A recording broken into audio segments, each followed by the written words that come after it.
Aí eu peço que todos, né, deixem o microfone, o vídeo fechado, vocês aí. E se tiver algum ponto, em algum momento, que você tiver alguma dúvida, vocês abrem o microfone rápido, fala, eu paro, tá? Eu iria explicar tudo de uma vez se tivessem vários, mas como tem poucos, aí dá pra gente ir parando e explicando, certo? Sem problema nenhum. E se tiver alguma dúvida também, vocês queiram falar depois para interromper, anotem, que aí depois eu converso e eu explico para vocês. Então, conforme prometido nos grupos, né, que eu enviei, é um encontro virtual, está sendo efetuado pelo Meet, foi planejado, organizado, em relação à pornografia e à masturbação na data de hoje, 17 de maio de 2025, às 19 horas. Eu vou tentar explicar, né, todas as questões, dificuldades, problemas, gráficos, com explicações científicas, análise, a questão psicológica, psicanalítica também, a vertente eu vou trazer, para a gente entender um pouco sobre esse fenômeno. E vocês vão também perceber por que muitos já chamam de fenômeno, pela gravidade e a amplitude da questão, os corpos como já estão tomando, né, na sociedade. Estão conseguindo me ouvir aí nessa altura, tá bom? Alguém pode abrir o microfone?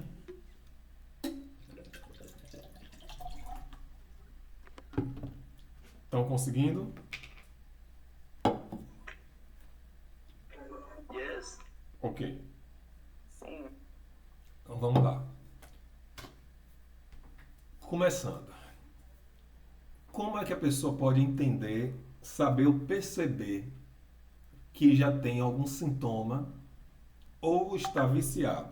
O nome viciado, nós sabemos que é um nome do senso comum, porque a palavra correta é compulsão. É uma compulsão ou obsessão que também pode levar a algum transtorno, como complexos e compulsões sexuais. Eu preciso explicar a vocês inicialmente que existe uma diferença entre obsessão e compulsão. Obsessão é algo que é psíquico, algo gerado pelo pensamento repetitivo, ou sonhos repetitivos, pesadelos, né? Isto é uma obsessão. Compulsão é quando são comportamentos, habilidades e ações repetitivas. Então se torna o que a gente chama de compulsão. Que parece que agora mais um pediu para entrar, né? Deixa eu ver aqui. Não, só são esses, só são os nomes. Então, como nós podemos saber? Quando existe um descontrole pelo desejo de assistir pornografia contumazmente, todos os dias, ou várias vezes no dia ou na semana, quando começa a ter interferências na responsabilidade diária, no trabalho, nos estudos, tá? Começa a atrapalhar, sente dificuldades nas relações comuns, normais, sexuais, a ereção chega a se tornar persistente em alguns momentos ou faltosa em outros, principalmente no ato sexual, que é levado à impotência e à ejaculação precoce ou retardada, necessidade de aumentar a quantidade e intensidade de mais pornografia intensamente, ou também irritações, ansiedades, angústias, negligências com relacionamentos pessoais e sociais, né? Evitar sair mais, complexos de culpa, vergonha, insatisfação também. E o próprio estresse, solidão, dificuldades de controles emocionais que vai levar a essas sensações desagradáveis. Nós vamos começar vendo alguns gráficos para a gente ver a dimensão da questão. Aqui, ó. Como a gente pode observar, como em umas pesquisas efetuadas, como começou a ver o conteúdo pornográfico. Alguém enviou, 33%, ou procurou por 22%, que é a maioria. De que forma? Geralmente se usa sites pornográficos, é quase 82%, e outros alguns aplicativos específicos. Aqui nós temos locais, geralmente na própria casa, com quase 93%, depois trabalho, E aqui nós temos, pessoal, do lado direito no canto em cima, se vocês acompanharem, as idades habituais onde e a frequência mais acontece. 13 a 17 anos, você pode ver que quase 45% é diária e o restante até 18 é semanal. Esses índices vão diminuindo de acordo com o tempo, né?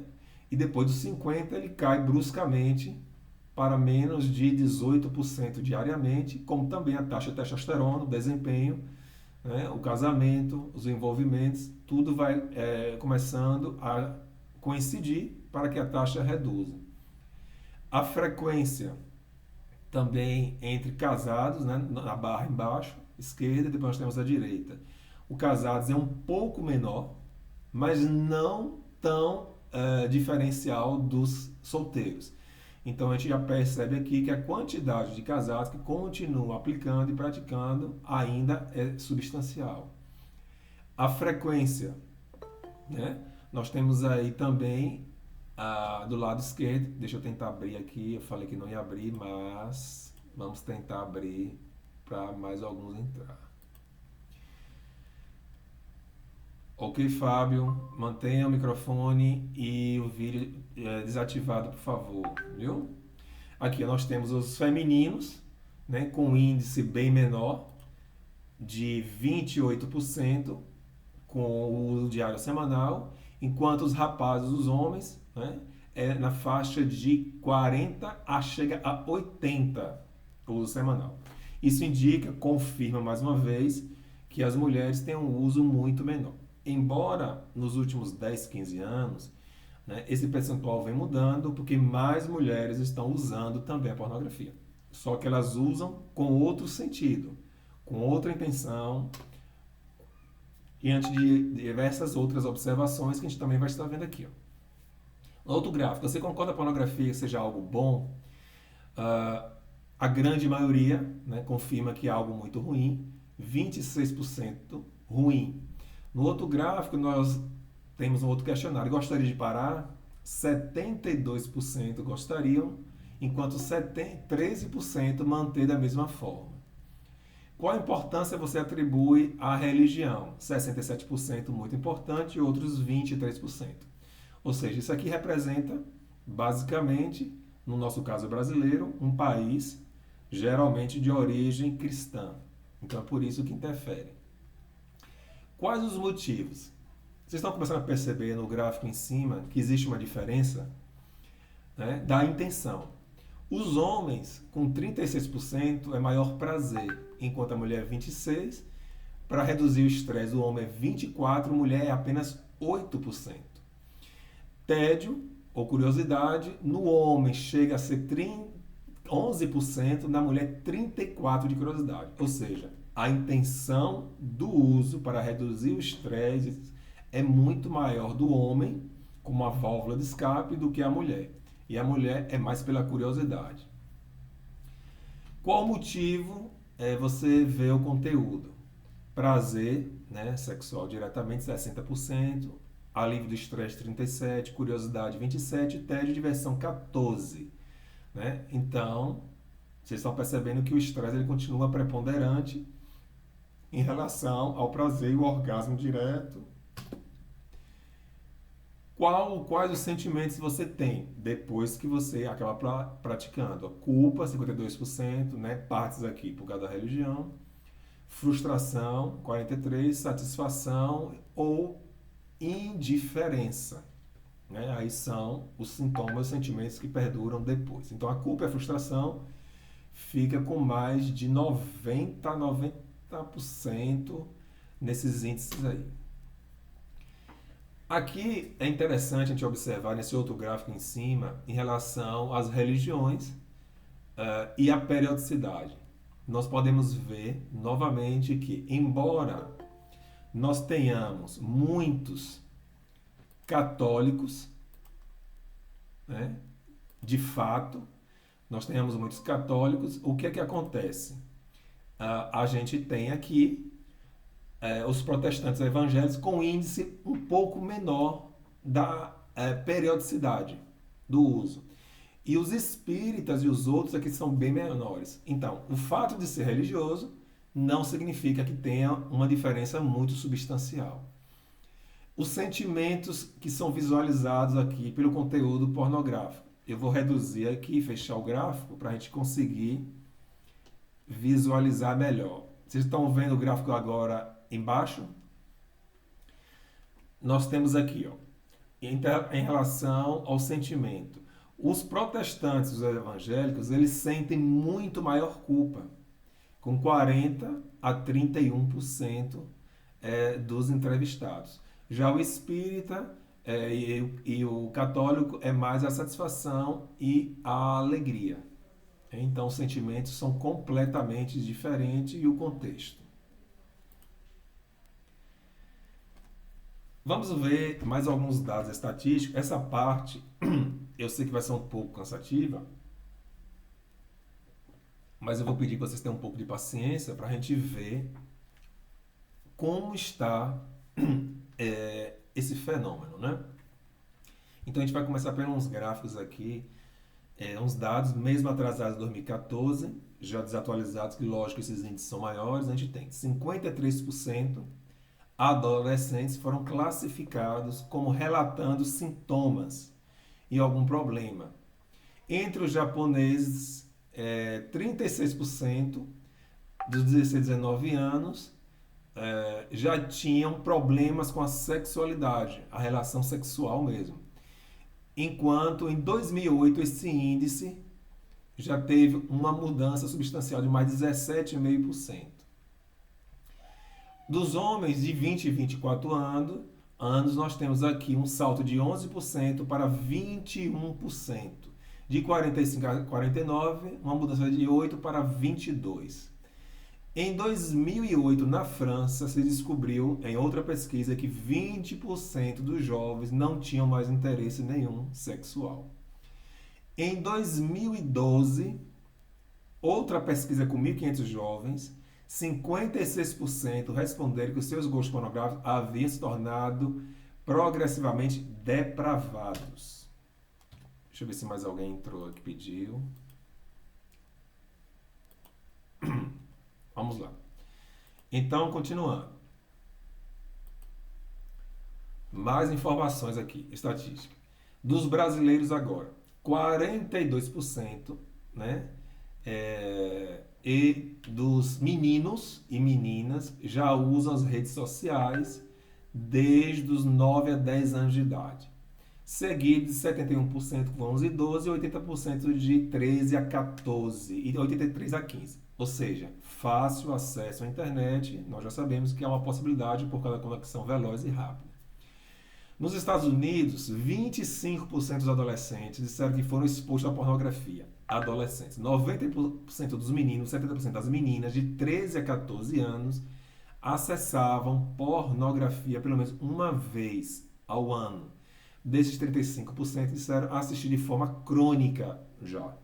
93% dos meninos e 69% das meninas, calouros de faculdade, já usavam normalmente a partir dos 18 anos. Antes dos 18, 87% dos meninos e 57% das meninas já assistem pornografia grupal online tranquilamente. 32% dos meninos bestialidade, 18% das meninas, 15% dos meninos e 9% das meninas veem pornografia infantil, né? Facilitando a predisposição à pedofilia. Mais informações. Em 2013, né, em outra pesquisa, mostrou que 71% dos jovens já pagam os históricos, né, para não deixar os pais visualizarem o conteúdo. Outra pesquisa, em 35% dos jovens de 6 a 14 anos no Reino Unido já acessam também. Né? Continuando. O que é que isso ocasiona, na verdade? Consequentemente, as esposas acabam sendo pressionadas pelos seus maridos para encenar aquelas imagens, aquelas cenas pornográficas que elas se sentem desconfortáveis e muito humilhantes. Então, 1/3 das mulheres, né, estudadas por Bergen, relataram correlação entre o consumo de pornografia dos seus maridos e estupros sádicos pelos mesmos. Ou seja, 35 a 33% dos maridos que cometem relações abruptas, agressivas, é porque eles já usavam pornografia. Outra pesquisa em 2000 ou em 1999 descobriu que os homens expostos à pornografia violentavam 6 vezes mais, né, as suas companheiras também com processos de estupro. Em 95, era fortemente relacionado à agressão sexual. Em 94, Kramer e McFarlane pesquisaram uma outra amostra de mulheres e descobriu que 75% delas eram expostas à pornografia pelo marido, sendo convidadas ao sexo inapropriado. 65% tiveram fantasias pornográficas descritas para elas, os maridos descreveram. 31% foram convidados a forçar um sexo indesejado. 81% relataram sofrimentos por estupro marital originados por homens que tinham hábitos de assistir pornografia. Outro estudo, também por STEC, descobriu que o uso de pornografia na internet é 3,7 vezes maior entre aqueles que adquirem relações sexuais com uma prostituta.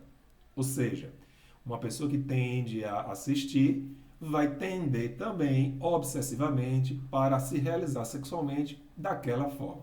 E quem é que vai realizar? Geralmente pessoas que são pagas por aquele tipo de sexo. Como também a busca pelo cibersexo, né? As parceiras sexuais, a busca de 40% são relacionadas também por esse tipo de procura. Agora, num sentido geral, 30% de todo o conteúdo da internet é pornográfico. 30%. No Brasil, são 50 mil acessos diários. 3% dos sites não tem verificação, 0,5% não tem certificação, 35% de todos os downloads são de pornografia. O tempo gasto é em média de 15 minutos diário. 10% dos usuários que veem pornôs admitem que são totalmente viciados, ou seja, compulsivos. 46 bilhões de reais anuais são movimentados com a indústria da pornografia, segundo dados de 2015. Diga-se de passagem, de novo, que está desatualizado. E 400 bilhões por ano foram divulgados pela Rede Globo em 2016. Ou seja, são produzidos 20 mil novos filmes pornôs por ano. 6 trilhões de vídeos pornográficos por ano em 2016, com cerca de 17 bilhões de visualizações por dia. 6 trilhões, na verdade, de vídeos por ano, com 17 bilhões de visualizações diárias. Em 2015, mais 4 bilhões de horas de vídeos pornográficos foram assistidos pelo website. Nós temos aí 100 a 250 mil dólares cada atriz ganha por ano. 15 novos casos de STs de atores e atrizes pornográficas são reportados a cada semana, contaminados. 17% dos atores e atrizes usam preservativos e 80% deles relatam haver contraído doenças no trabalho das imagens. 80%. Continuando aqui, para te dar uma acelerada. 88% das ocasiões haviam agressões físicas, principalmente tapas e bofetadas, né? Na relação desses vídeos assistidos por esses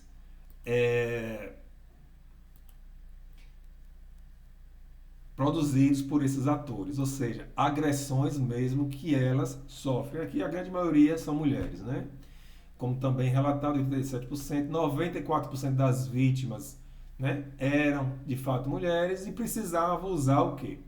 Drogas como álcool, maconha, ecstasy, cocaína, metanfetamina e outros produtos também, fora a xilocaína que elas precisam usar, né? Também muito lubrificante para aguentar os movimentos. E os rapazes, nós já sabemos que aqueles estimulantes, dilatadores sanguíneos para poder manter horas ou dias diários filmando. 27 milhões de escravos sexuais no mundo são produzidos pela indústria pornográfica. 20% desse material todo são produzidos por crianças. 50% menor de idade, 80% são mulheres, 24 milhões de crianças e adolescentes brasileiros têm acesso à internet, 89% dos jovens que entram na sala de bate-papo já dizem ter recebido solicitações sexuais, né, aleatoriamente. Bom, a cada 39 minutos, um novo filme é lançado nos Estados Unidos, aqui só nos Estados Unidos. 2021, aqui já temos uma estatística mais aproximada, uma pesquisa feita entre cristãos. 93% já usaram pornografia, uma vez por mês, 40% deles, algumas vezes por mês, 36%, e aí uma vez por semana, 23%, e vai decaindo. Ou seja, a realidade não muda muito em detrimento da religião, né? Outra pesquisa feita na Nova Zelândia, de acordo com a condicionalidade social, 41% das pessoas já acham isso normal, 43%, né, entre eles, uma a cada 3 mulheres também, 18% acreditar que também é normal ver sites pornô e pornografia. Então, ou seja, a sociedade já está se habituando com o contexto. Até aí tudo bem? Vocês estão conseguindo acompanhar e entender mesmo rápido?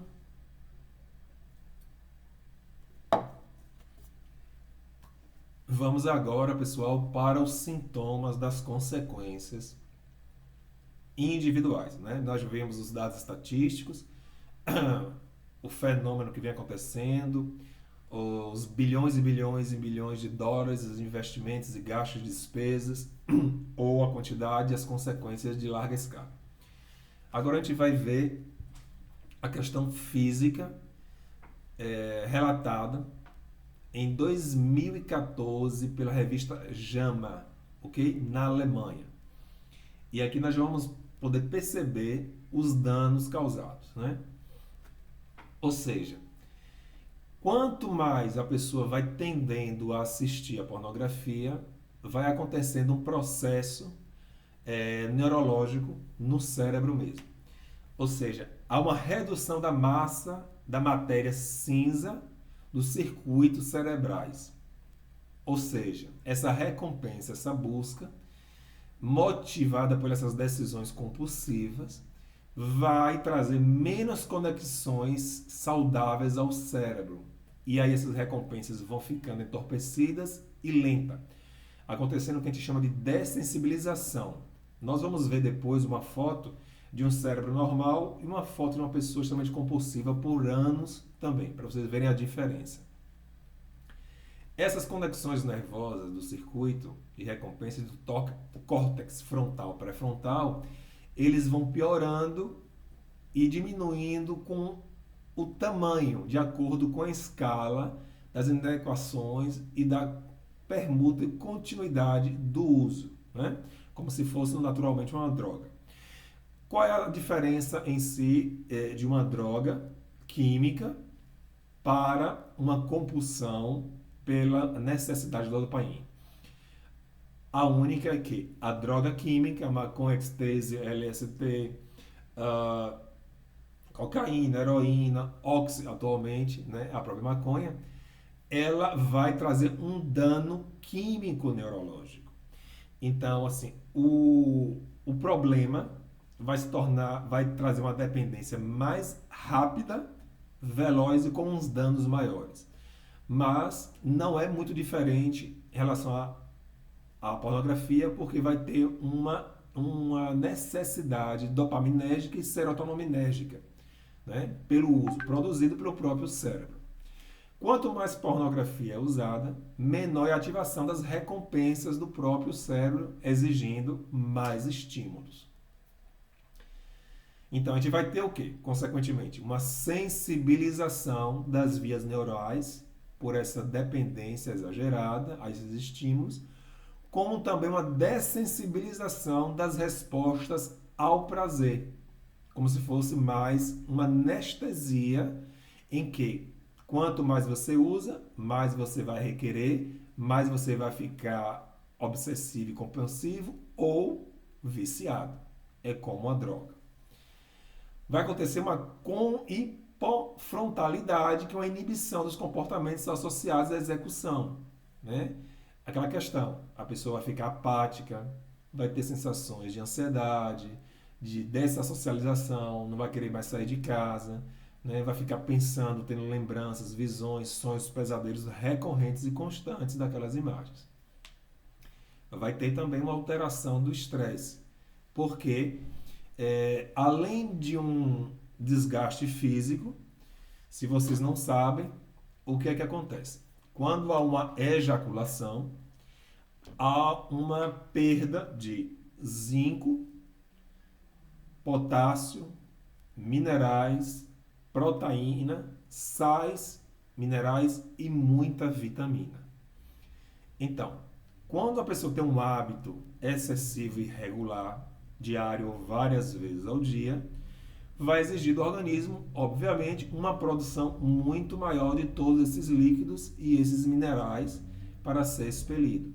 Então, vai requerer também do corpo humano muita energia, uma alimentação específica ou mais consumo. Temos mais sintomas psíquicos aqui, tá? Aqui a gente está falando ainda da psicologia, que a gente vai passar para a psicanálise depois. Nós vamos ter mais sensação de angústia, além da ansiedade que eu já relatei, uma impotência copulatória, ou seja, por visualizar aquelas imagens, vai criar-se o quê? Um sistema de fantasia e fixação dessas imagens no córtex cerebral, na cognição do sujeito. Então, quando eles for ter uma relação prática e presencial, real, com um parceiro ou uma parceira, naturalmente não é a mesma coisa, não é a mesma intensidade, não é a mesma forma, e a gente vai estar explicando daqui a pouco. Então, a masturbação frequente e repetitiva vai diminuindo também a sensação do prazer. A ansiedade do isolamento também já tinha falado. Aumento da disfunção erétil. O que é? A capacidade de permanecer com o órgão genital, ou o pênis, ereto ou duro, como normalmente nós chamamos, certo?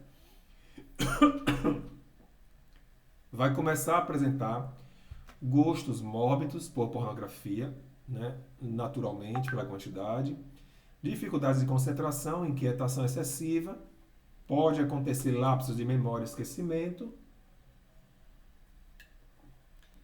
pelo excesso de desgaste psíquico, fisiológico, e pode também chegar à depressão, ao isolamento.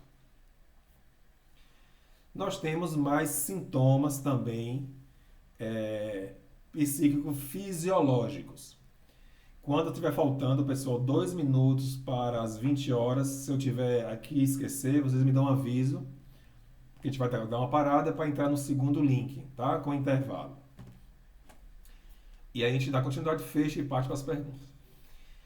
Quais são os demais sintomas que nós vamos ter? Perda de sensibilidade, chamado death grip. O que é isso?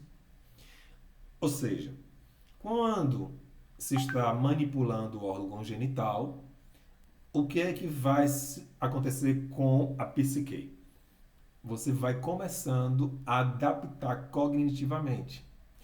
Então, a força da mão, a temperatura, a velocidade do movimento, para frente, para trás, ou com algum objeto, também pode acontecer, não vai ser a mesma e o mesmo ritmo. Obviamente, porque a gente sabe que a elasticidade da vagina, ela tem 7 camadas de um tecido diferenciado, a musculatura, os movimentos, a lubrificação, a profundidade, tudo, a largura é totalmente diferente. Então, se uma pessoa tem muito hábito nesse manuseio do órgão, quando estiver na prática, vai ter uma diferença. Assim como também a própria penetração anal é diferente, por causa da pressão, tudo é muito diferente. Na mulher, vai acontecer o Diffie-Hellman. O que significa isso? Vai ter também uma diferença na sensação. Por quê? Quando elas estão pressionando o clítoris, as vulvas vaginais, naquela velocidade, naquele ritmo, nunca será a mesma com o seu parceiro, com o marido, com o noivo ou namorado. Por mais que ele faça o sexo oral, né? Por mais que ele use também as mãos, ou os dedos, ou possa fazer a penetração peniana, não tem como ser, porque ela já habituou o cérebro dela para aquela velocidade, daquele ritmo, daquela forma. Tá? Então aí já vai acontecer um outro problema. Casos graves de pensamentos suicidas podem acontecer principalmente se o jovem já tiver transtornos, né, anteriores ao hábito ou se isso foi se agravando. E é por isso que eu sempre digo nos grupos, eu não passo orientação para ninguém em nenhum grupo, porque eu posso me comprometer. Eu não sei a história da pessoa, do jovem, do paciente, ou do homem, da mulher, e se eu fizer algo assim, eu posso trazer um problema em vez de resolver, né? Então a gente tem que ser muito responsável com o que a gente faz. Baixa estima, né? Ou baixa autoestima. É normal, é natural. Por quê? Quando se assiste esses vídeos, vai acontecer uma comparação projetiva e transferida. É muito óbvio. A gente já sabe que aqueles atores são, né, dotados, ele tem uns órgãos maiores, mais compridos, mais largos no diâmetro, na grossura, como a gente chama. Né? Geralmente, o corpo físico, né, eles são trabalhados, eles precisam estar fazendo um esporte, eles tomam anabolizantes, eles tomam vários tipos de produtos para manter aquele corpo, para gerar atração. Os pelos pubianos são retirados, que dá uma aparência que o órgão é maior. A mesma coisa, mulher. Né? Tem que botar silicone, tem que fazer exercício o tempo todo, né? Tem que ter um ângulo específico da cama para, né, dar uma dimensão como se fosse maior o órgão, e na verdade não é. E são homens que têm, né, tamanho G a partir de 18, 19 centímetros até GG de 23, 25. Então, isso, quando o jovem está assistindo e a padrão normal brasileira de 14 a 16, ele vai se sentir inferior ou imaginar, acreditar que ele não vai ter aquele mesmo desempenho. Principalmente acontece isso com os jovens, né, adolescentes e púberes, que ainda não tem um órgão, né, daquela dimensão, daquele jeito. Aí vão acreditar que só podem realizar a satisfação em uma mulher se tiver com o órgão daquela mesma forma, daquela mesma dimensão e tamanho. Nós podemos também desenvolver o que é chamado de HOCD, ou COSOCD. Já vi muitos relatos de jovens rapazes heterossexuais que me perguntavam no privado e me perguntam: Leonardo, eu comecei a assistir pornografia, aí eu comecei a assistir outros níveis de vídeo, assisti uns níveis de uns vídeos homoafetivos ou de gays e achei prazer, achei interessante, comecei a assistir. E agora? Eu me tornei um homossexual, um gay também? Por que isso acontece? Porque à medida que você vai assistindo os vídeos héteros grupais, vai vendo também outros homens, outros corpos e outros órgãos, você começa clicando em um vídeo, abre uma janela de um outro, o próprio sistema ali, ele programa para abrir trocado, para poder você também gerar uma compulsão por outro tipo de gênero e identidade, né? Sexual, outro sexo. Então, isso é normal acontecer e pode sim a pessoa desenvolver uma predisposição também a começar a fantasiar, desejar um outro corpo ou um corpo masculino ou até por curiosidade.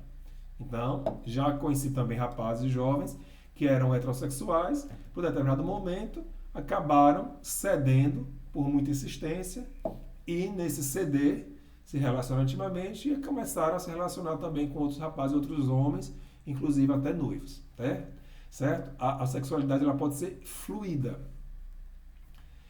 Objetivação do sexo é um outro ponto, uma outra questão que pode acontecer, né, de acordo com o processo da visualização. Ou seja, aquela ideia distorcida que o sexo tem que ser irracional, tem que ser violento, tem que ser brutal. Aquelas atrizes ali estão gritando, gemendo, fazendo aquelas posições caras e bocas e fingindo, na verdade, ter orgasmo. Enquanto elas não estão tendo, né? Aquilo ali é altamente mecânico e às vezes aqueles rapazes, para ficar ereto antes das cenas, eles precisam ter um tempo. Se vocês observarem, as cenas são cortadas, né? Eles passam o contato no início, vestidos, depois não tiram a roupa e daqui a pouco já estão eretos porque eles cortam, porque eles precisam de um período refratário ou para a ereção. Então, tudo é objetificado. O corpo passa a ser desvalorizado, assim como também as relações humanas, o cortejo, né, o preparo, a apresentação, o conhecer, toda aquela questão. Confusão nas orientações sexuais também podem começar a acontecer, tá bom? Relacionado também ao contato com a pornografia, conflitos, principalmente em adolescentes. As obsessões e compulsões, eu até expliquei no início, porque surgem as fantasias, as ilusões, as imagens, e principalmente nós homens, nós tendemos a gostar, desejar aquilo que nós vimos. Nós somos visuais. As mulheres são sensitivas, assim como também uma série de outras diferenças, né, muito variadas, enormes na nossa estrutura, que depois a gente vai conversar e tentar explicar se vocês quiserem. Pode acontecer também desenvolvimento de psicopatias. O que é isso? Pedofilia, desejo em relacionamentos sexuais com crianças, exibicionismo público, né, mostrando os órgãos genitais ou por câmeras, masoquismo, que é satisfação pelo sofrimento alheio ou pela própria satisfação do sofrimento do outro, que é o sadismo, froteurismo, aquela questão do corpo, né, ser apresentado em metrôs e ônibus por multidões, zoofilia com animais, urofilia, que é aquele desejo da urinação, o sexo com urina, ou se derramada urina ou alguém urar em cima, urinar, necrofilia com cadáveres, coprofilia com fezes, né, e uma série de outros tipos de psicopatologia. O que é que pode causar, né, a pornografia numa relação conjugal? Aqui já são outras questões, né? Depois de um relacionamento já conjunto, nós temos o quê? Os usuários compulsivos, eles por se satisfazerem sozinhos, eles mantêm um ritmo, um horário, uma periodicidade e uma determinada constância. Quando está com o parceiro, né, vai acontecer uma reação e uma condicionalização. E aí ele tende a se tornar egoísta, porque ele vai querer satisfazer aquele prazer, ter aquele orgasmo daquela forma que ele percebe, que ele associa e fixa nas imagens. E aí vai começar a dar alguns problemas na relação. Ou a esposa às vezes não aceita, não quer, né? Passa a atender o sexo como um comercial, né? Ou seja, o próprio processo da prostituição, da venda, ou algo que você pode adquirir com facilidade, né? Sem muito sacrifício, sem precisar de cortejo, achar que as mulheres todas ou muitas vão para a cama de imediato, ou que só querem realmente prazer, só sexo e só orgasmo, como eles. Pode desenvolver também o voyeurismo, né? Comportamentos sexuais expostos e condicionados, o sexo grupal, a sensibilidade afetiva, ela vai se tornando neutralizada, por quê? Como eu falei, não existe toques, carícias, cheiros, interação, comunicação, afeto, né? Carinho na relação, por quê? O rapaz ou a mulher conheceu alguém, ele vai desejar imediatamente porque a mente já está compulsiva. Ele não vai se controlar apenas ou ficar guardando uma relação ou para ter uma relação quando houver um consentimento. Outros impactos que nós podemos ter aqui. Diminuição da satisfação sexual, né? É bem óbvio também, diante de tudo que a gente conversou, porque imperceptivelmente, inconscientemente, a pessoa vai estar condicionada pelos vídeos. Então, o sexo, ele não vai ser tão prazeroso. Tanto acontece que nós temos casos de homens casados, que são muitos, como vocês viram os gráficos no início, que não conseguem mais ter orgasmo, porque a velocidade, a intensidade, a frequência, com a sua esposa as imagens, não é a mesma. Então ele está completamente já deficiente ou prejudicado. Insatisfação no sexo do cônjuge, também aquela questão, né? As humilhações com com o parceiro, a forma do desejo do sexo vai impactar de forma insana ou com aberração a relação, né? Gerando insatisfação, até discussões, brigas, inclusive problemas matrimoniais. Eu já tive e tenho parceiros que têm problemas no casamento por causa disso. Há um estímulo também maior nas traições e divórcios. Também desencadeia isso. Inclusive, já foi feito um estudo também pela universidade que o nível de adultério, a incidência aumenta em 300%, incluindo as desconfianças, insatisfação, falta de prazer, falta de romantismo, de carinho. Né? Todo esse desconforto pode ser aumentada, maximizada e problematizada. Frustrações nas intimidades. Sensações de inutilização, desprezo ou insignificância. Acontece muito, inclusive, com as mulheres casadas. Por quê? Elas começam a entender que seus maridos não as amam porque não as desejam. Certo? É uma correlação muito óbvia que elas vão fazer. E aí passa a sentir raiva, mágoa, desconfiança, tristeza. Elas se sentem rejeitadas. E aí vai prejudicando o diálogo, a comunicação e o relacionamento. Disfunções eréteis. 60% dos homens que são usuários frequentes acabam tendo problemas com ereção. Como eu já falei, 1/3 dos homens com mais de 30 anos que já têm problema de disfunção são relacionados a isso. Modelos disfuncionais, se tornam péssimos modelos por causa das imagens. E isso acaba prejudicando em relação ao respeito, à honra, à compatibilidade das confidências, ao diálogo em relação às preferências sexuais, ao amor, à companhia. Então, tudo pode ser prejudicado. O que pode acontecer também de ruim no sexo conjugal? As respostas sexuais, a velocidade da ereção, a manutenção da ereção. O rapaz pode não conseguir por muito tempo, porque ele não está usando as imagens, também pode acontecer. Influência das crenças e comportamentos. Tende também a acontecer uma banalização das relações dos casamentos. Por quê?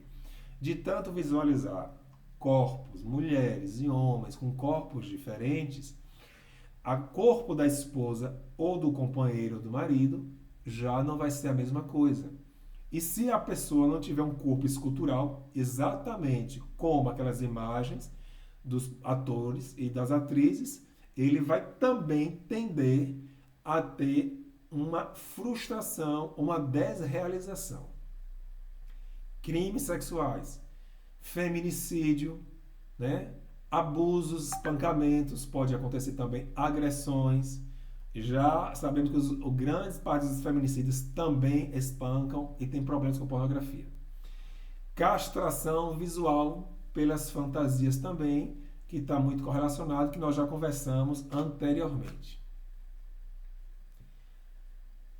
Quais são os outros impactos que nós podemos ter aqui?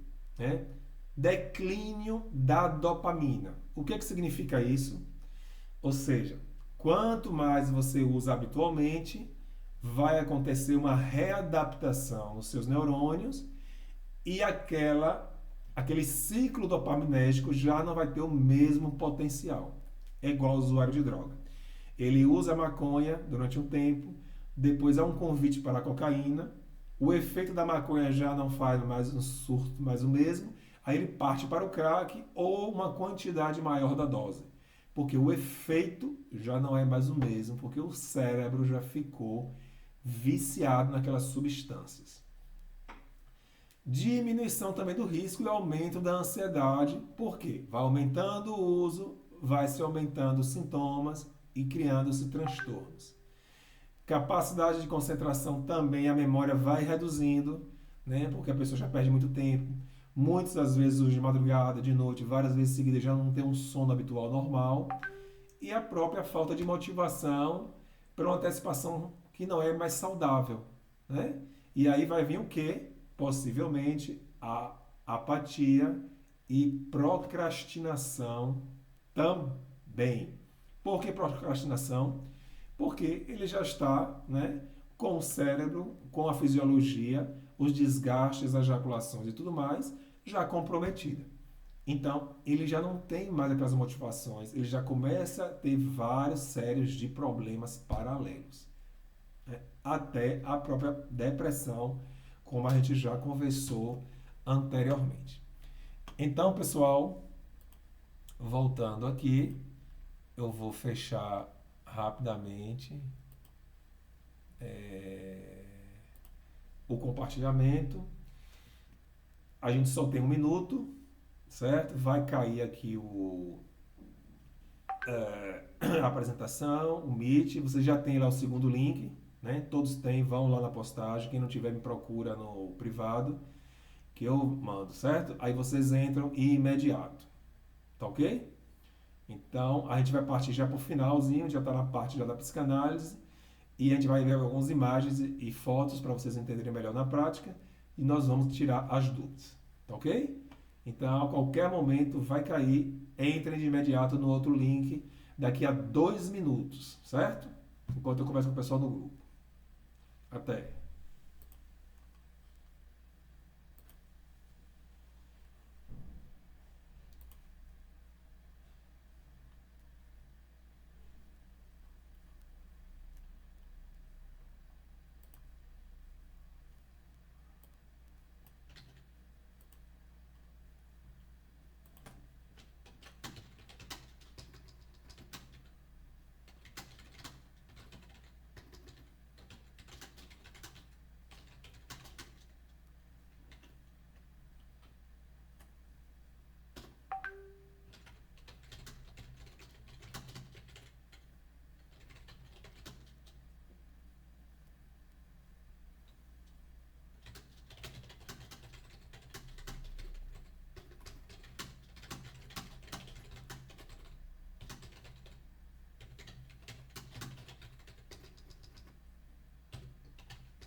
Ok, Matheus.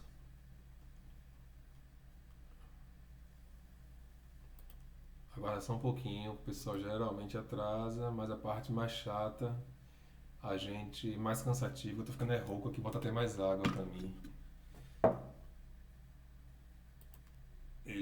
Nós estaremos começando. Então, retornando, nós vamos agora para a visão psicanalítica. Nós falamos da parte neurológica, fisiológica, psicológica e agora a parte psicanalítica, tá?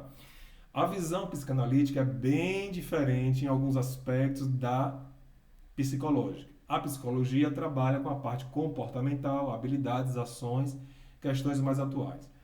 A visão psicanalítica, ela trabalha com o inconsciente, ou seja, toda a nossa história de vida, incluindo interpretação de sonhos, pensamentos, discurso e também pesadelos, como a parte da sexualidade. Né? Quem mais trabalha com a sexualidade são os psicanalistas ou sexólogos. Então vamos lá. Se alguém tiver com o som aberto, eu vou pedir para fechar rapidinho, ou as câmeras também, para não interferir. Então, Freud, desde 1905, ele entende que a sexualidade começa desde a infância, né? Com a questão afetiva materna, onde acontece aquelas questões das projeções libidinais.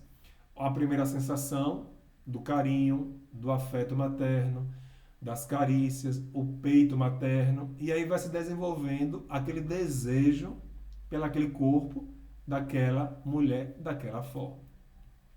Depois de um certo período, vai perdendo esse narcisismo, imaginando, pensando que o mundo gira ao seu redor, e aí ele começa a concorrer com uma outra figura, que é o pai.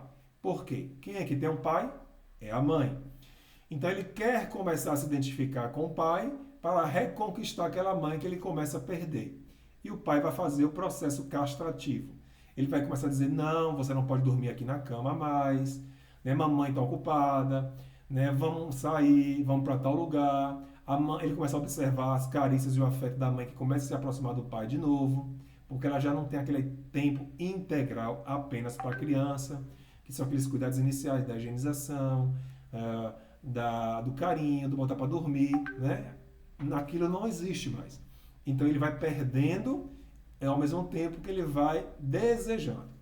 Quando esse período passa, o complexo de Édipo ele vai dos 6 até os 10 anos de idade, o menino ele começa a se relacionar com os grupinhos dos homens, né?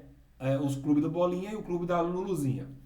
Vocês percebem que os outros rapazes, os outros meninos, eles não entram no grupo dos garotos até uma determinada idade. Então eles são inimigos das meninas.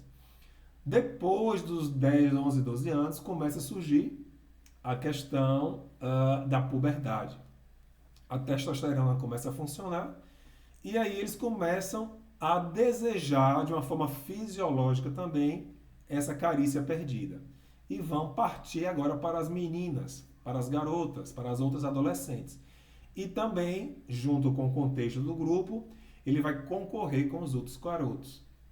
Então, aquela ideia, né, masculina de ser macho, do pai, aquela virilidade, é para reconquistar aquela garota na imagem transferida da sua mãe, projetada. E aí onde ele vai despertar a sexualidade, os desejos, ele vai partir para revistas, imagens, internet, aquilo tudo que já conversei no início. Quando ele não consegue, ele pode se tornar um compulsivo, ou se ele tiver uma parceira ou um parceiro, a depender do gênero, ele naturalmente vai acabar conseguindo um ato sexual, se realizando ou não. E futuramente namorando, noivando ou casando, ou não também, né? Ou tendo relacionamentos mono ou polivalentes, de acordo com suas preferências ou a forma de viver. Então, essa é a visão da sexualidade da psicanálise de Freud, que ela não começa na adolescência, na fase adulta. A sexualidade ela começa desde quando se nasce. E, ao depender do caso, desde o período do ventre. Então, é por isso que eu sempre digo nos grupos. Nessa questão de pornografia e compulsão sexual, ela não começa quando você já tem 18, 16, 14 anos. Ela começa desde cedo e tem que ser tratado, investigado e analisado. Então, as crianças elas já são dotadas de uma determinada sexualidade desde criança, onde elas têm uma bissexualidade por afeto, ou o que a gente chamaria de dizer de biafetividade. Ela só consegue definir, né, o gênero mesmo a partir dos 10, 12 anos. Alguns casos específicos, nós podemos já perceber alguma predisposição desde quando nasce, que são questões hormonais por processos da gravidez que a mãe passa. A ciência hoje já identifica algumas questões do desenvolvimento cerebral por esses motivos, tá? Então, às vezes a gente vê uma criancinha, um menino muito pequeno que já tem alguns traços, algumas expressões que a gente chama, ou trejeitos, né, que outros podem falar, como a menina também com complexo de Electra, que é diferente do complexo de Édipo. Então, esses caminhos podem levar também ao desejo desenfreado pelo acesso à pornografia. E esses meninos, eles não tendo uma educação sexual, né, ou pelos pais, porque nós temos uma questão de um pudor social e cultural, não temos uma educação também escolar, quem oriente, ele vai aprender de que forma?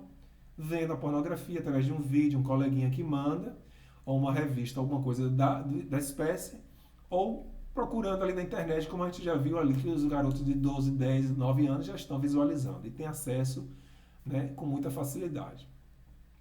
Surgem as primeiras fantasias, que são inconscientes e incontroláveis. Alguma dessas fantasias a gente já sabe que é nata ou inata do próprio ser humano, que é aquela questão do desejo fisiológico do mamífero, porque nós somos racionais, animais também, mas racionais, e por isso nós vamos desejar. Inclusive, a antropologia já estuda e explica que nós, homens e mulheres, nós desejávamos uns aos outros pelo cheiro, o ferormônio. Né? A posição do órgão genital não era na mulher entre as pernas e no homem na frente. Houve um deslocamento à medida do desenvolvimento, né, da fisiologia, da construção da humanidade, da raça humana. Então, anteriormente, no início, nós tínhamos desejos exatamente como os animais. Quando as mulheres entram, as mamíferas, né, entram no processo do cio, os animais, os cachorros, leões, cabras e outros tipos de animais, os gatos também, eles sentem o desejo e vão copular, ter a relação. Com o passar do tempo, isso se torna afetivo e sentimental. Né? É adicionado ao ser humano um desenvolvimento do cérebro e também, paralelamente, juntamente à formação das tribos, da sociedade, entra os rituais, os costumes, a religiosidade e, consequentemente, o processo da repressão consciente e inconsciente de forma coletiva. Surge a moralidade e os tabus, onde acontece uma repressão e um freio. Tanto que as primeiras tribos, animais e os humanos primitivos, né, homens se relacionavam com as mães, com as irmãs, até 6, 8 mil anos atrás, 10, a Bíblia relata isso de uma forma muito espontânea e era tranquilo. Como também depois de um tempo começou a surgir problemas genéticos, DNA, né, com relacionamento entre primos e irmãos. Então, há uma mudança na sociedade e uma repressão em relação a isso. Então é por isso que também o menino, ele deseja a mãe por uma questão afetiva, coletiva e inconsciente da própria raça. Nesse desejo, né, pode acontecer consequências ou distúrbios, que nós chamamos de busca pela compulsão de repetições ou angústias. O que seria isso pela psicanálise? É uma transferência de sintomas para uma outra área que seria a libido. Ou seja, fatos causados no início, no nascimento, com afeto, repressões, abusos emocionais, sentimentais, físicos, sexuais, famílias disfuncionais, vai gerar uma série de disfunções, distorções e transtornos, em que eles, com o tempo, são transferidos em forma de energia pulsional para a libido. E muitas vezes vai acontecer um desejo desenfreado, que é chamado de sublimação. Ele pode transferir também esta libido não realizada sexualmente para uma outra área, como as artes, a música, pintura, escultura, uma profissão. Tá? Então, pessoas assim que geralmente são grandes artistas, grandes músicos, né? Nós temos exemplos como Leonardo da Vinci, como grandes reis da história, nós temos grandes imperadores, eles tinham problemas sexuais muito sérios. Tá? Então, isso se chama de uma sublimação de uma libido não realizada. Qual é a outra forma de realizar? Compulsões, obsessões pela válvula da pornografia. Ou seja, eu não consigo realizar aquele desejo, eu vou enveredar agora pela fantasia da pornografia, eu vou satisfazer a minha vontade, né? Os meus impulsos, os meus desejos. Como ele não compreende, não analisa, não elabora e não ressignifica isso, não é tratado, não é acompanhado, ele não vai conseguir discernir, desassociar e entender todo este mecanismo. É o que eu falei anteriormente, é a necessidade de um acompanhamento. Para descaracterizar isso, receber as orientações e ele conseguir superar este problema, essas obsessões. Tá? Então, a pornografia cria este cenário fantasioso, que é totalmente diverso da realidade, e fornecendo uma saída, uma válvula de expressão, né, que é também reprimida pelas normas culturais, religiosas e sociais que eu já falei. Então, ele desenvolve agora, depois de uma determinada idade, começando na infância, o que a gente chamamos de um superego. Ou seja, nós temos o id, o ego e o superego. O id é aquele desejo nato fisiológico, como mamífero, né, da procriação, da reprodução, de olhar, sentir atração, ficar ereto, a mulher vai ficar naquele processo todo, que é nato do ser humano, da espécie. Depois nós temos o ego, que é a construção da personalidade, né, na idade mais avançada, e também, paralelamente, nós temos o superego, que é a repressão da questão do moralismo social e das regras culturais também.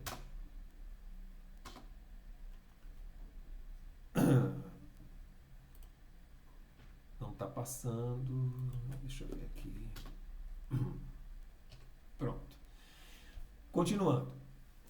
Quando essas regras e limitações sociais, culturais e religiosas, né, são temporariamente suspensas, ou esse indivíduo ele está isolado, sozinho em um ambiente específico, ou com acesso à internet, no quarto, algum lugar assim, ele vai dar, né, liberdade a esse desejo, dessa pulsão libidinal, onde ele vai estar transferindo essa perspectiva para o uso habitual. Ele entra num outro estágio em que, fora da repressão, às escondidas, ele vai conseguir se satisfazer.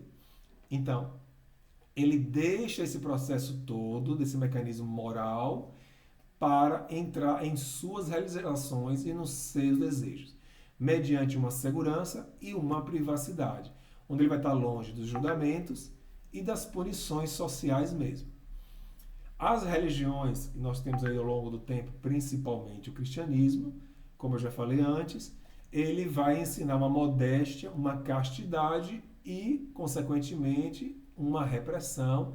Os atos sexuais eles se tornam ilícitos, né? Eles vão ser comunicados como uma violação ao pudor, né? Uma perversão. Vai ter aquele processo todo que o sexo deve ser praticado basicamente apenas no processo de um casamento, de um parceiro ou de uma parceria, e não pode ser violado estas normas, esses fundamentos bíblicos, né, religiosos e espirituais.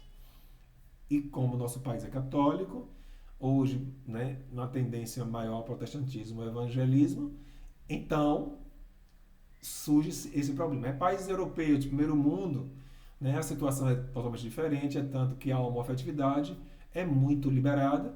Na Alemanha, se eu não me engano mesmo, jovens de 18, 20 anos já estão morando junto, que é para decidir se eles já podem conviver e manter um casamento antes de uma oficialização. Quando não dá certo, cada um volta para casa dos seus pais e está tudo tranquilo, tudo bem. Então, esta compulsão, essa transferência libidinal, vai gerar, consequentemente, uma dependência a esse desejo, né? Onde a gente volta à dopamina, como a gente falou sobre a neurologia.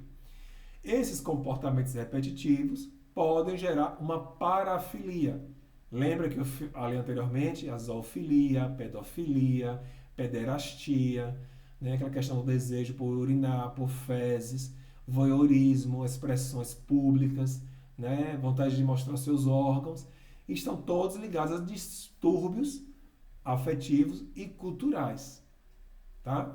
Como também pode desenvolver uma promiscuidade muito forte e assim também, sucessivamente, outras consequências DSTs, né? Incompatibilidades sexuais, uma dependência à imagem, sexo por telefone, sexo virtual, que inclusive, né, já está na moda aí, depois do processo da pandemia, com conexão, se tornou muito habitual e comum, onde as pessoas não precisam estar se identificando, mostrando o rosto, cria-se um fake, um Telegram, um Skype, uma outra via, ou um WhatsApp, e ali vai estar se satisfazendo com vários e vários diversos parceiros.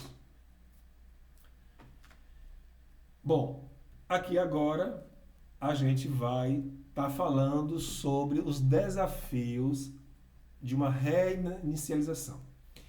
Como agora se livrar dessas compulsões e obsessões, né? O que fazer, quais as alternativas, quais as vias possíveis quando já tem uma compulsão muito forte, não há um equilíbrio.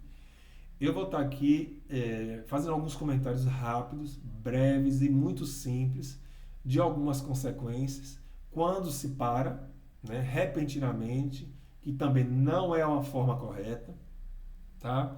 E eu preciso também alertar que o NoFap, ele tem umas grandes vantagens, que ele consegue reunir grupos, mas a forma da aplicação pode trazer alguns problemas.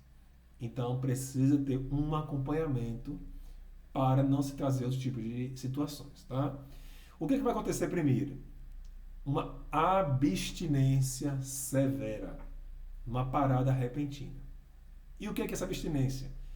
Sintomas de irritação, ansiedade, pânico, choros, procrastinação, letargia, dores de cabeça, nevoeiros cerebrais na visão, sensação de princípios de depressão, o humor vai ficar desestabilizado, vai ficar irritado, isolamento, incômodos musculares, problemas de descontrole no dormir com insônias, ansiedades, podem ser graves ou mais simples, tá?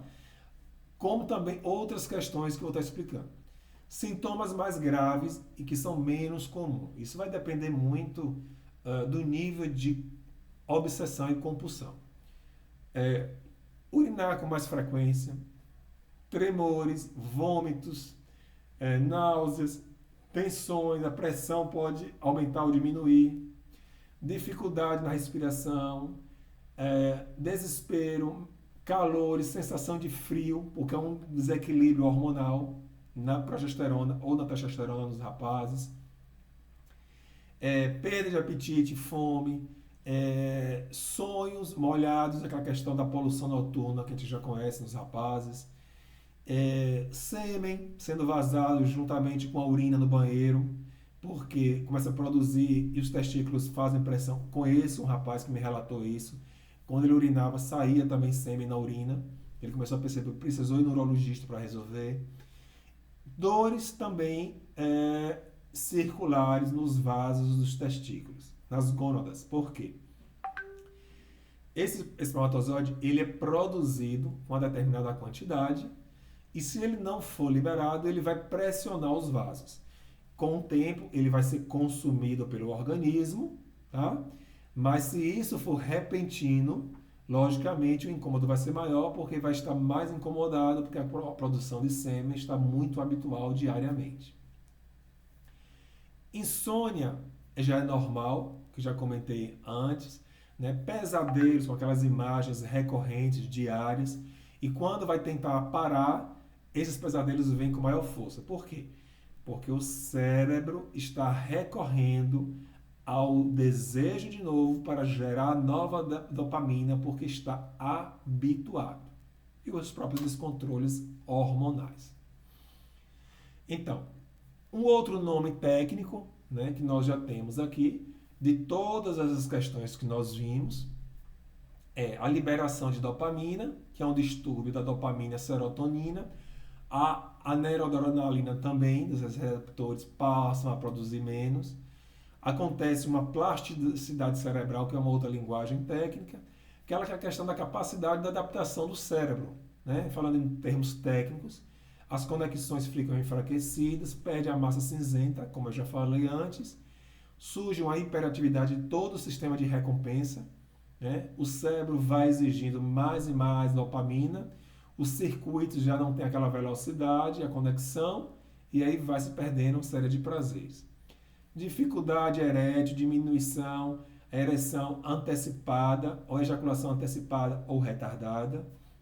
Né? No momento da ansiedade gerada, o rapaz no processo da primeira penetração já está ejaculando, ou até antes, ou postergando, demorando muito por causa da habilidade de demorar pressionando o órgão. A ansiedade e depressão eu já falei que eu não vou estar repetindo para não perder tempo. Ativação de todo o sistema, não só cerebral, mas fisiológico também, quem já conversou. Dessensibilização, também já conversei sobre a dopamina, desregulação de todos os hormônios. Inclusive, há uma descompensação da testosterona, certo? Quando se para de visualizar imagens e usar os órgãos genitais, vai ter uma queda gradual da testosterona. Enquanto é jovem, ainda não vai sentir isso com muita diferença. Mas depois de uma determinada idade, vai começar a perceber. Vocês estão vendo aí embaixo uma dessensibilização, um sistema normal da dopamina, com os receptores, e depois um sistema já prejudicado.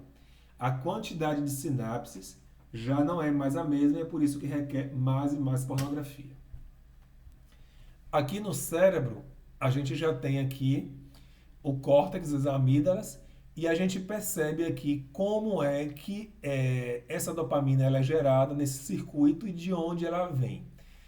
Ela começa a surgir ali da amígdala, né, do prazer, e essa substância vai gerar para o nigrostriatal e a tubernoinfundibular, a mesocordial, mesolímbica, tá vendo? Essa dopamina ela vai se estendendo para outras partes do cérebro, inclusive a parte frontal, que é esse número 6 que está de seta vermelha. E aqui é onde ele começa a confundir sensação com visão, tato e carícias, entende?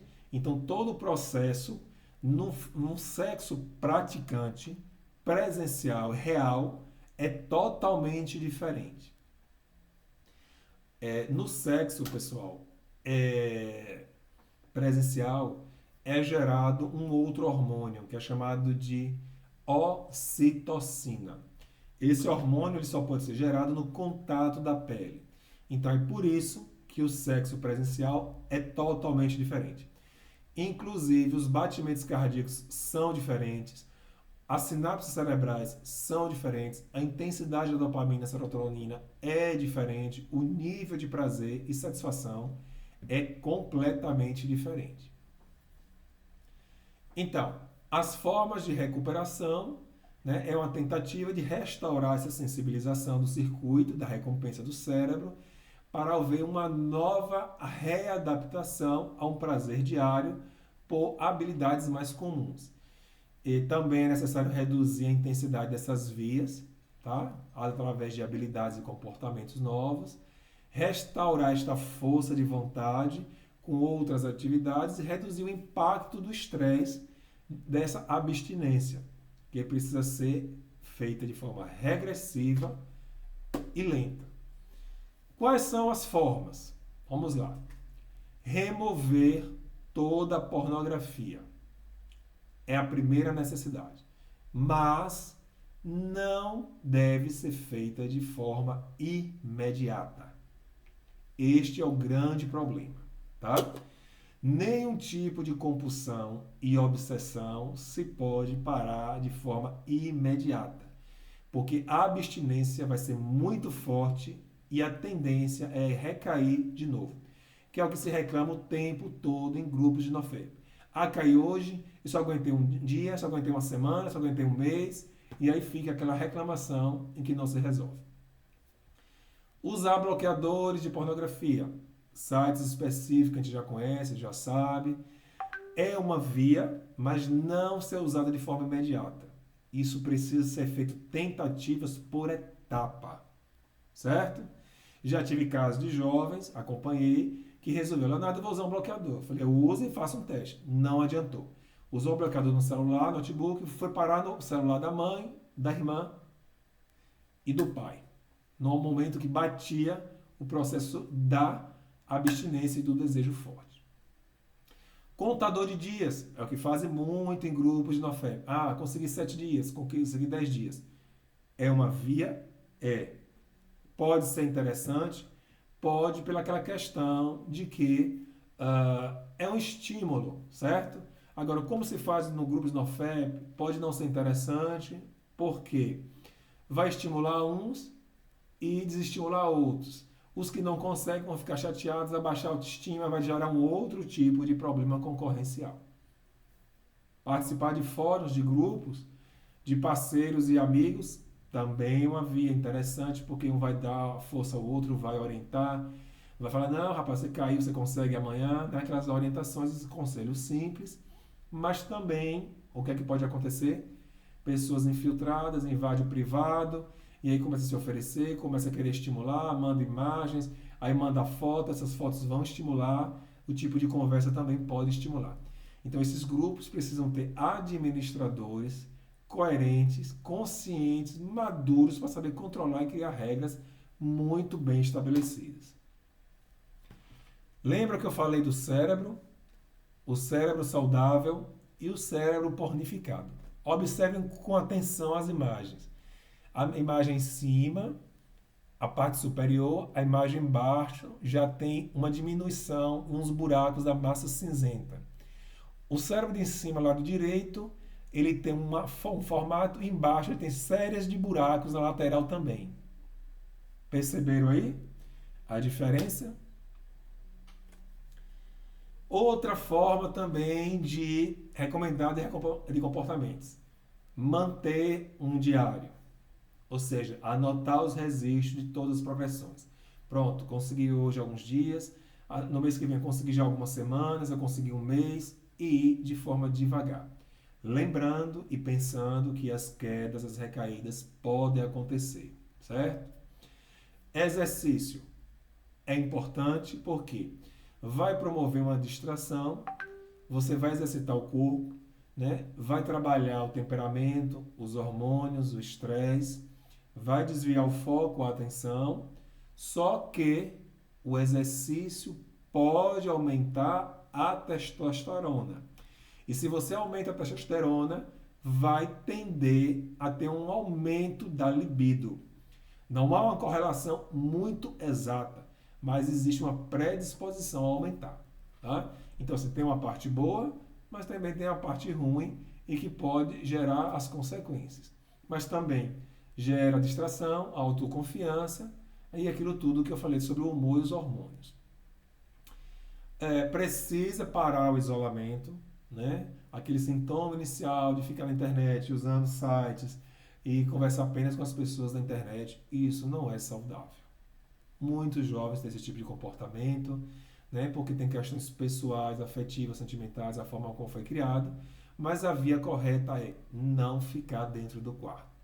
O máximo possível ir para praças, andar de manhã, final da tarde, procurar ficar no condomínio, nas áreas livres, um primo, uma prima, sair o máximo que puder, para tirar o foco.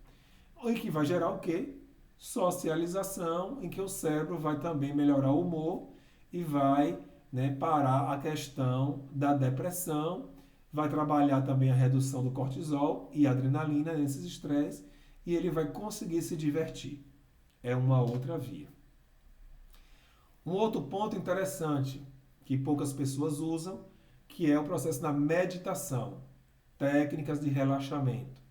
Por exemplo, yoga, rezas, orações, mesmo repetitivas, vai ajudar, porque já é comprovado cientificamente que todo tipo de meditação vai gerar um relaxamento, porque vai controlar os hormônios do corpo humano.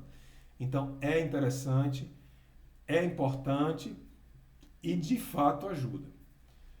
Incrementar atividades recreativas como hobbies ou ter um propósito de vida, ou seja, passar a escrever, a pintar, desenhar, algum tipo de trabalho manual específico, desenvolver e trabalhar com massagens, estabelecer meta, visitas a pessoas, aos colegas amigos, jardinagem, limpeza do apartamento, da casa, do carro, né? Desenvolver habilidades novas para poder tirar o foco.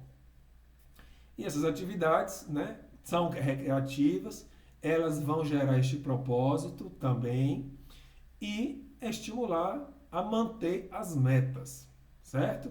Isso é feito muito na psicopatologia e psicoterapia. Obviamente, pessoal, evitar gatilhos. Programas de TV, filmes específicos, você sabe que vai ter cena de namoro, de erotismo, flashbacks, rede social, tem alguns que bloqueiam o site do Instagram, Facebook quase ninguém usa mais, né? TikTok, por sinal, e outros. Sempre vai ter ali um comercial que vai estimular até um jornal na televisão. Infelizmente, a mídia está aí disposta para isso. E aí, isso tudo é uma forma de gatilho, tá?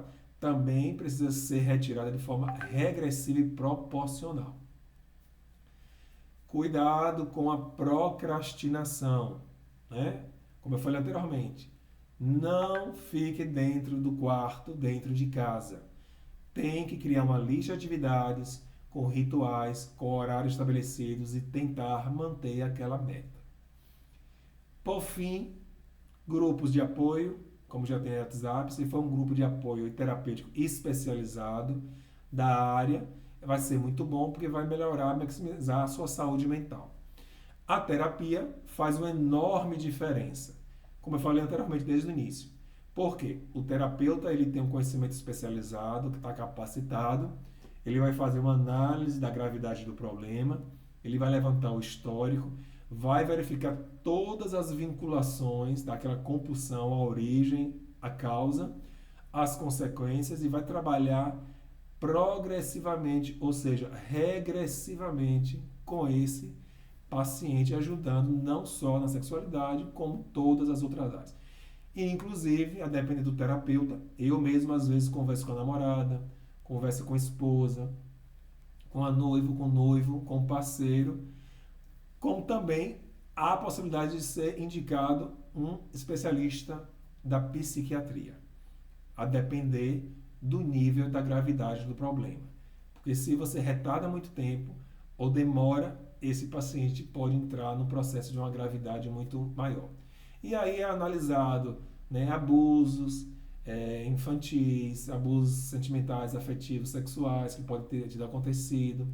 Inclusive, esses abusos sexuais causam muito problema com as mulheres no casamento. Muitas delas são vovós, já têm netos e não sabem e nunca sentiram orgasmo na vida delas. Ok? Então, aqui eu vou parar a apresentação. Para nós, já tem 1h e 22 minutos de apresentação, para a gente começar agora a parte das conversas, da retirada de dúvidas, que precisa ser, né, específica.